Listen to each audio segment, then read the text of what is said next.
श्रीमान वेंकटनाथार्य कवितार्किक केसरी वेदांताचार्य वर्यो में सन्निधत्तां सदा हृदि श्रीवासरंग परकाल मुनित्रयाप्त लक्ष्मात्मरक्षण इत्युद्योगागमान्तम् आचार्य भक्ति परिभूत मनर्गशीलं गोपाल देशिकमुनिं गुरुमाश्रयामः। यत्र योगेश्वर कृष्णो यत्र पात्रो धनुर्धरः तत्र श्रीर्विजयो भूति Dhruva नीतिर्मतिर्मम. In Vishnu Sahasranamam in Palashruti this slokam comes. Where there is Krishna and where there is Arjuna, there will be definitely Jayam, victory, and there is no doubt about it. He says, so we are now going to enjoy the Gita Sastram, the dialogue or the conversation between Krishna and Arjuna, and we would dwell upon it, why, how, all that. But wherever there is Krishna and Arjuna, there will be victory. Yatra Yogeshwara Krishna, yatra Partho Dhanurdharaha, tatra Shrir Vijayo Bhuti. There will be wealth, there will be Vijayam, and this is my verdict. Sanjaya says.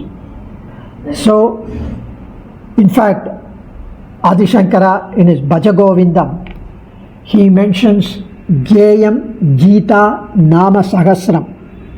Dhyayam Shripati Rupam Ajasram Neyam Sajjana Sangye Chittam Deyam Dina Janaya Cha Vittam Dina Janaya Cha Vittam.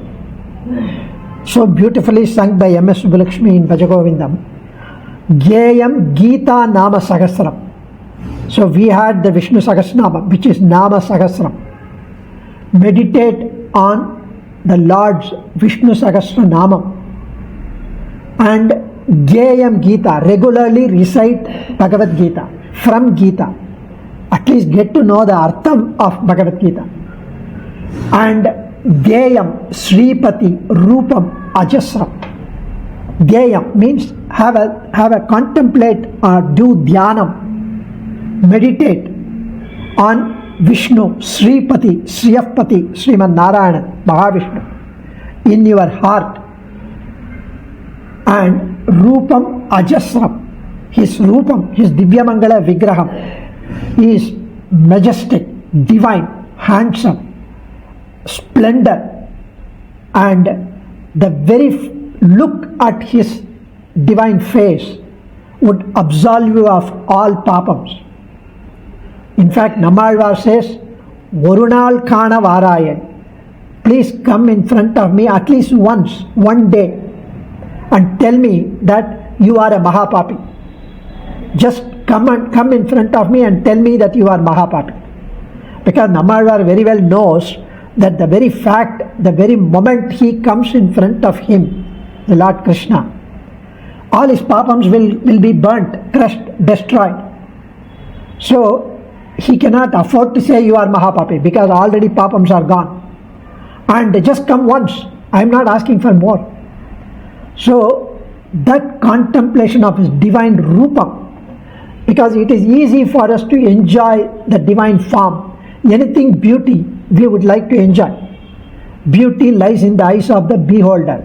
So we contemplate on his divine face, the large red lotus eyes, the sharp aquiline nose, the red coral-like lips, and the chubby cheeks, and his mischievous smile, the naughty being caught white-handed.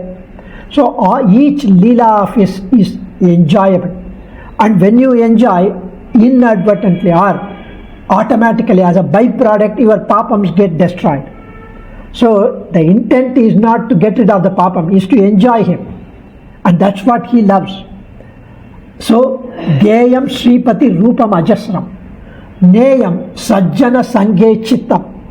Neyam Sajjana Sangye Chittam.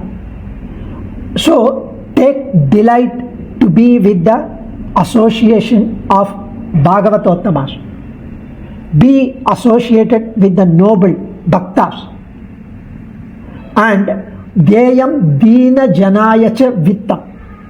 And so distribute, donate, contribute to the needy. Thiruvalluvar says, Variyarku ondriyavade ihai, மற்றெல்லாம் குறி எதிர்ப்பை நீரது உடைத்து. Variyarku ondrivade ihai, the distribution or giving away. If I give it to someone, to my neighbor or my friend or my relative, it means I am expecting something from them. It's not that. Giving away to the needy, to the poor, and that's what is attributed in this sloka. So, Bhagavad Gita is such a shastram which purifies us. And Bhagavad Gita was actually delivered by Lord Krishna himself.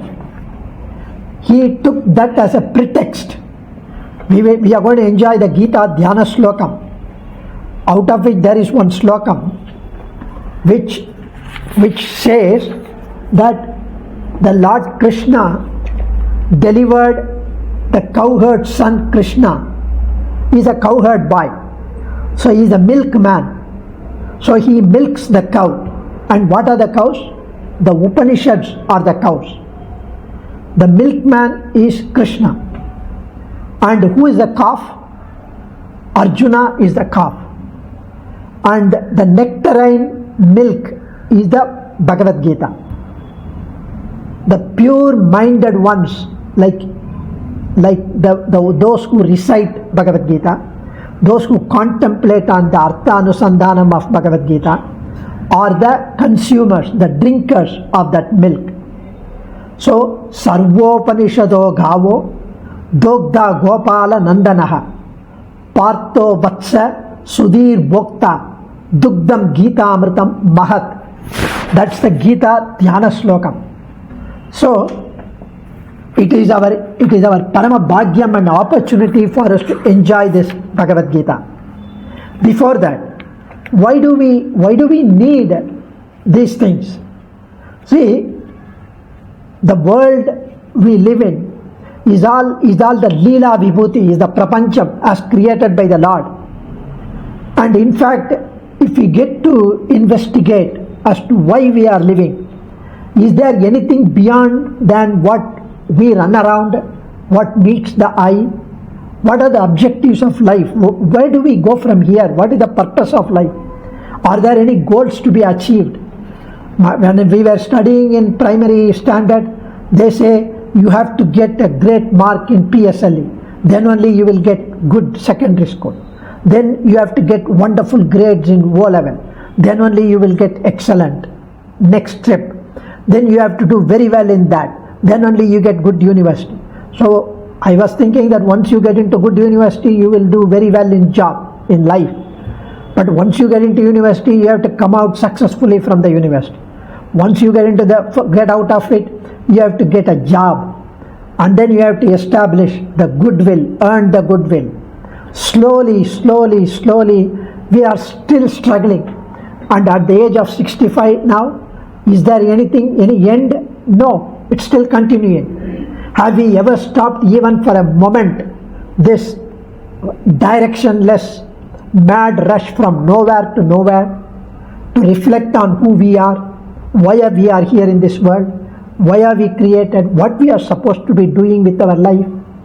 So these are some of the questions which sometimes it arises in us when we want to take a break from studies or work or whatever, get frustrated. What are we doing here for? In fact, Upanishad itself says, who am I? How come this world is what it is? What are we born here for? Why do we die? So, ko aham, katam idam, kimva katam marana janmani. So, vicharayantare vetam mahattat palam yashyati. The Upanishad says these questions and gives the answers also. In fact, long before others could even understand and try to investigate the purpose of life, our seers, our sages, our Sanatana Dharma have come out with a wonderful, categorical, clear answers in the Upanishads. That's why our Sanatana Dharma has mentioned 4 objectives: Dharma, Artha, Kamam, Moksha. Dharma, the virtues, the duties, the responsibilities, the obligations. Whether you are a brahmachari or a grahastha, or whether you are a householder, whatever, we have duties to perform. as a student, as a husband, as an employee, as a boss, as a father. We have duties to perform. Dharma, artha, the success, the wealth, the material, the whatever aishwaryam that we need to have. பொருளிலார்க்கு இவ்வுலகம் இல்லை, அருளிலார்க்கு அவ்வுலகம் இல்லை. If we need to keep earning. And kama, the pleasure, the hedonic pleasure, the desires. Only because of the desire we move on. So we have that 5 senses which need to be satisfied. And moksha, the liberation, the salvation. So 4 purusharthams, objectives of human existence. Of course, the artha and kama were beautifully sandwiched between dharma and moksha. So this is to indicate that human life, no doubt, is progressing towards death. But the primary objective, do we need to keep on being born again and again to enjoy all these things? No.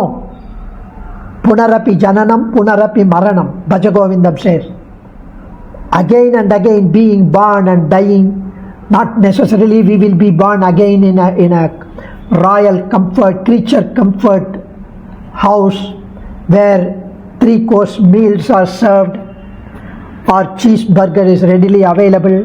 No. We may be born as a mosquito, cockroach, or a pig which is going to be butchered. We never know what's the next one going to be. So, how to get rid of it is the thing that the sages have been questioning themselves. So, our Sanatana Dharma has laid down principles and practices to make this life on earth enjoyable, as well as while unfolding the afterlife to be accomplished without undergoing these things. So, in fact, it says those who are born are all not blessed with this discrimination, a sense of discrimination, the viveka. It is because of our own karma, punya. The Lord has blessed us with this viveka. So, man observed the nature. He grew up, he started observing who ornamented the sky with the beautiful planets, the sun and the moon, who painted such pleasing orders or the colors on the wonderful flowers, who taught the spider to build its web from the secretion of its own saliva in a planned manner. Who did that? Who stored the sweet water inside the tender coconut? Who does that? Who makes our digestion system, the brain, the lungs, the heart keep on continuing to beat regardless of what you are doing or whether you are sleeping? Who provides the nourishment to the toad which is inside the rock? The rock, if you break inside, there is a toad which is alive. How did it get inside in the first place?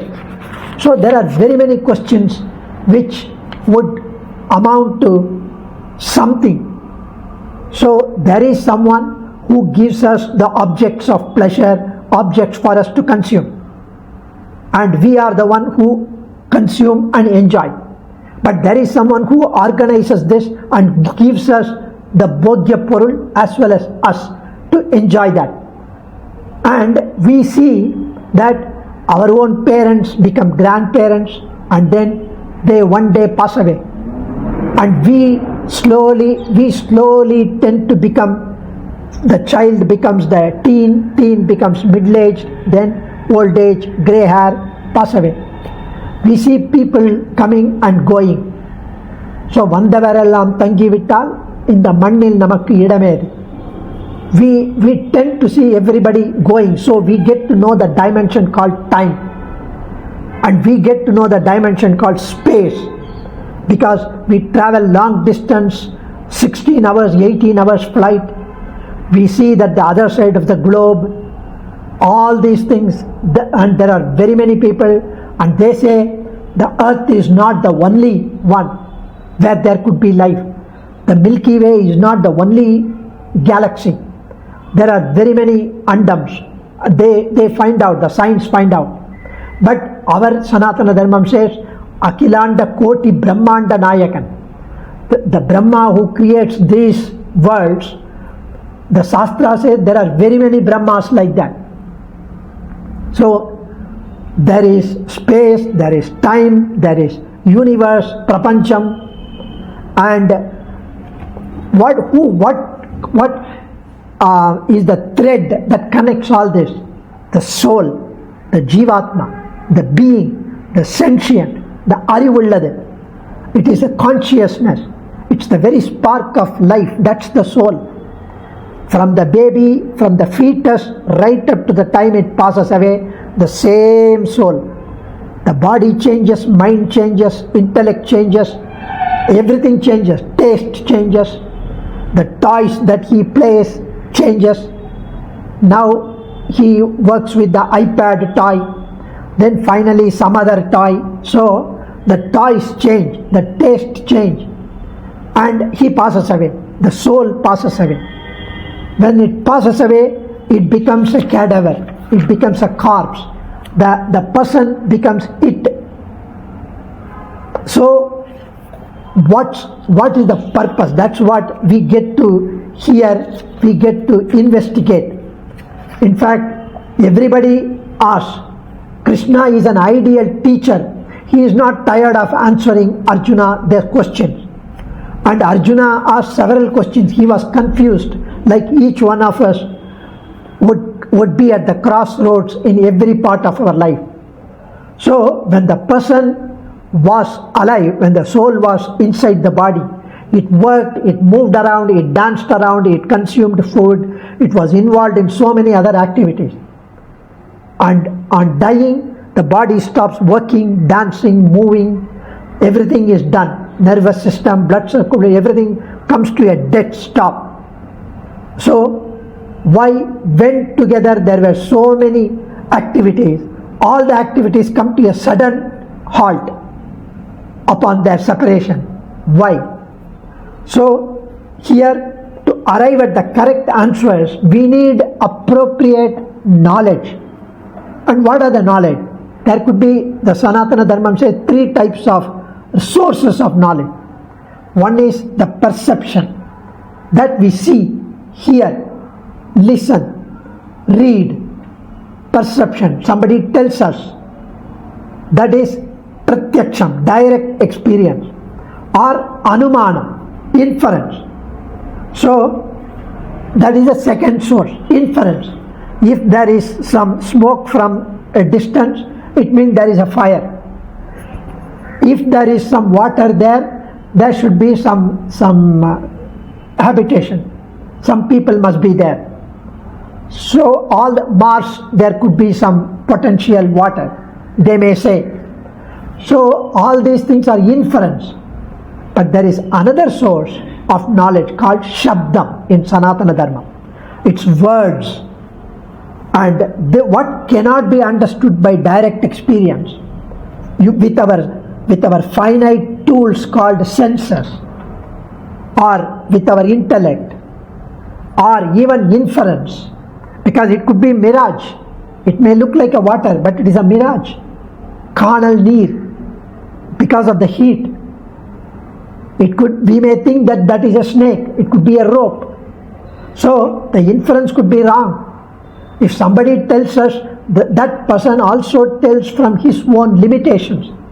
Whereas the words which are passed on, which are in our Sanatana Dharmam, in our Shruti, the Veda Vakyams, the Upanishads, it is supposed to be the breath, the air, the breath of God, the Lord Sriyapati Sriman Narayan. He is not the one who composed. And it has been as revealed to the sages, the seers, and as compiled by Veda Vyasa. And they say the Shruti Vakyam is the authoritative scriptures. And these are not even by God, who is said to remember them exactly as they were at the time of deluge, and instruct them again at the commencement of every recreation of the world. We will see why he recreates, why there is a pralayam, all that. So is it possible that the Shabdam can be authoritative? Because we need someone who can guide these through these routes. And hence we have the Rishis, and that is why omniscient, Sarveshwaran, Sarvajñan, Sarvashaktan, the Lord has come here to teach us. He has come to teach us. He has used the Upanishads as the cow. He has used Arjuna as the calf. He was waiting for an opportunity to give us in a packed form, downloadable, so that we will get to know the answers for all the questions that we may have. So, Krishna says it is possible to reach answers for your question. And he mentions that whenever there is a decline of dharma, whenever there is an enmity of the Bhagavatas, Bhaktas, pious people, virtuous people, and to establish dharma, again and again I will come and I will be born. Paritranaya sadhuna vinashaya cha dushkritam dharma samsthapanarthaya sambhavami yuge yuge. And for this Gita, several people, very many people have written commentaries. Adi Shankara has written Shankara Bhashyam.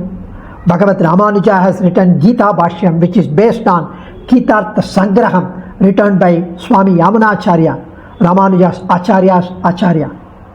And Swami Yamunacharya, also called as Alavandar, wrote Gitartha Sangraham, the summary of Gita, in 32 slokams.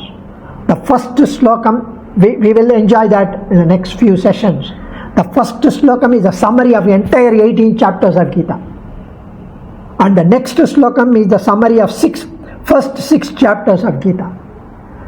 Third slokam is the second 6 chapters. Fourth slokam is the third 6 chapters. So completing the 6, 6, 6, 18 chapters, 2, 3, 4 slokam of Gitartha Sangraham. Then for each slokam is the summary of each chapter of Bhagavad Gita.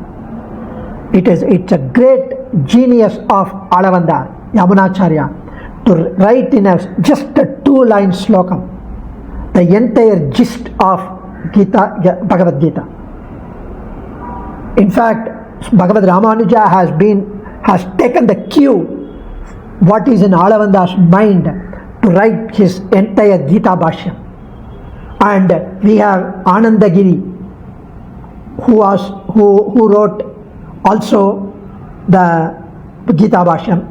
Sri Madhvacharya, Raghavendra, Jayatirtha, Nimbarka, Vallabhacharya, Sridharacharya, Madhusudanacharya all wrote commentaries on Srimad Bhagavad Gita.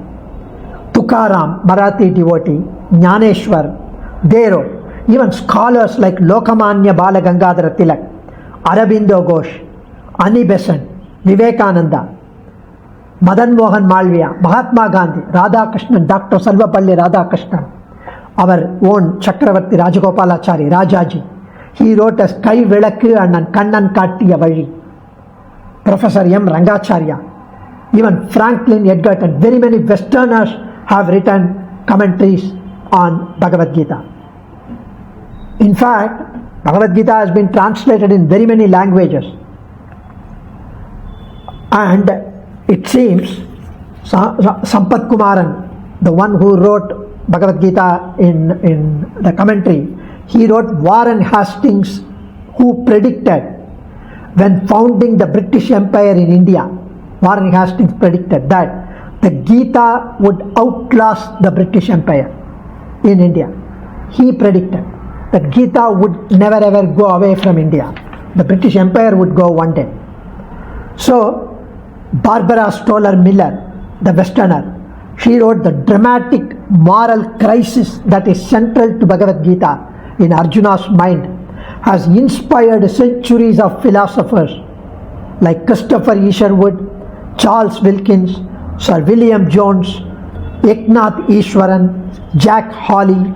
So there are very many list of Westerners we can keep on writing There is no end to it. Just because, I'm not saying just because the Westerners have started liking it, it is a great thing. Even they relish and understand the depth of Srimad Bhagavad Gita. Our Dr. S. Sarvapalli Radhakrishnan says that divinity claimed by Krishna is the common reward for all spiritual seekers. That Krishna claims divinity after reciting the Bhagavad Gita. He is not a hero who once trod the earth and he has now left. Krishna is not a hero who was loitering in this as a cowherd boy and left. He is not that. Having spoken to his favorite buddy, Arjunan, the disciple, but he is there everywhere.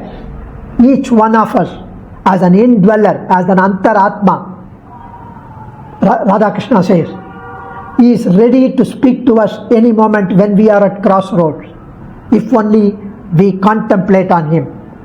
He ever was to Arjuna, he is always there for us. He is not a bygone personality, but the indwelling spirit in each one of us, an object for our spiritual consciousness. In fact, man's life itself is a battlefield full of conflicts. For every pleasure, little pleasure that we have, any pleasure, is associated with 100 times pain in this world. There is only one pleasure which is without any pain, that's the moksha. How do I know? They only say. But I know that every pleasure is associated with 100 times pain. How do I know? 65 years I have been living.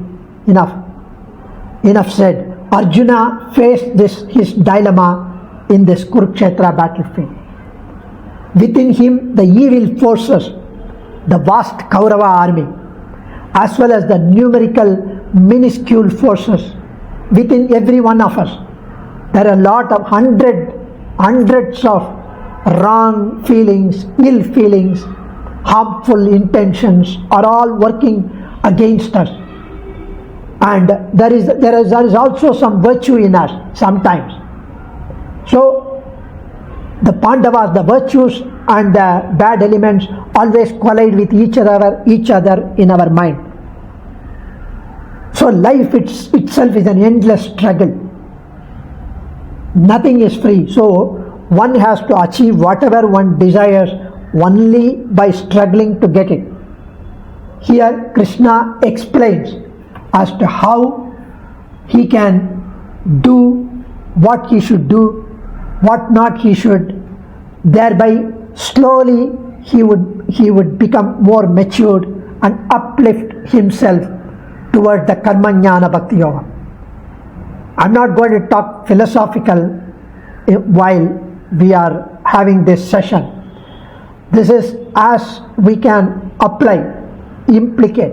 So we can, how do we execute whatever Krishna said in whatever practical form as far as possible, and get to know the taste of Krishna's saying, and how the acharyas have so beautifully corroborated Krishna's saying because there are some Westerners who say Krishna said this in the 2nd chapter, Krishna says this in the 9th chapter, he says this in the 16th chapter. All three are contradicting with each other. That's because of their lack of understanding. Our Acharya, Shankaracharya and Bhagavad Ramanuja, Madhvacharya and the great erudite scholars of our Sanatana Dharma, they have so beautifully analyzed and said what is the context there, what's the context here, and in the third one where they actually supplement and complement each other. Our job is to understand the totality of Bhagavad Gita, understand the individual chapter, pick up few beautiful nuggets, the nice slokams in between, and contemplate on Krishna's Thiruvullam. And next time when you go and visit the temple, see the Archavataram, think of his wonderful sayings. Think of his awesome assuaging assurances to us not to worry. I am here to help you. I am here to lift you. He would never ever go back on his word. Ramo dvirna abhibhashate. Rama would never utter the word twice. He is Satyakama, Satya Sankalpan. Once he takes a Sankalpam, he would never ever let us down. He is called Achyuta, one who would never let us down. In fact, 45th Pattam Arigashingar used to say in Ahobila Mutt Chief, once he went to Triplicane, Lord Parthasarathi Kovil, and when he went to Archavataram, Parthasarathi Sannidhi, the butter, the priest, showed Karpura Harati. And when he showed Karpura Harati, he said, this is the Tirumeni, which he himself touched his body, his chest, and said, I am there, do not worry. Mam ekam saranam vraja, aham tva sarva papebhyo mokshayishyami, ma suchaga, do not worry. Tannai tottu kattina Tirumeni. This is the Tirumeni which he touched his body and said, do not worry. This is the Tirumeni. And Aishingar writes in his article, in his book, that I had goosebumps when he said that, because this is that Lord Krishna. So that assuaging assurance, that consolation, that is a solace for us, for the scorching heat of the samsara tapam. His words are to be drunk, and we need to quench our heat, samsara tapam. Samsaram I meant here our life, not the spouse. So the samsara tapam needs to be quenched. We should always remember, contemplate on Lord Krishna's not only the divine form and his divine utterances. Adiyan Dhanyosmi. Sarvam Sri Krishna Arpanamastu. Kavitarkika Simhaya Kalyana Gunashaline Srimate Venkateshaya Vedanta Gurave Namaha.